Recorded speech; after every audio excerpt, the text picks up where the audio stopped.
Sam জেলের ভিতরে তার জীবন শেষ করতে চায়। স্যাম তার খাবারটা নেয় এবং সোজা একটা টাকলা লোকের কাছে চলে যায়, যে ছিল এই জেলের ভিতরে সবথেকে বড় গ্যাং লিডার।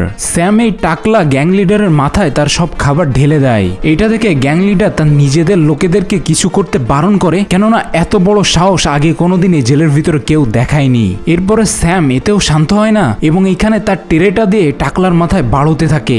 এইবার গ্যাং লিডারের অনেক রাগ হয়ে যায় এবং সে চপস্টিক উঠোয় এবং এইটাতে যখনই সে স্যামকে মেরে ফেলতে যাবে তখনই স্যাম অনেক জোরদার একটা ঘুষি দেয়, যার কারণে এই গ্যাং লিডার উল্টে যেয়ে ওইখানে পড়ে। আর এই পাঞ্চটা এতটাই জোরদার ছিল যে গ্যাং লিডার একেবারে অজ্ঞান হয়ে যায়। জেলের সবাই এটা দেখে একেবারে অবাক হয়ে যায় এবং স্যামের নিজেরও বিশ্বাস হচ্ছিল না তার গায়ে এত শক্তি আছে।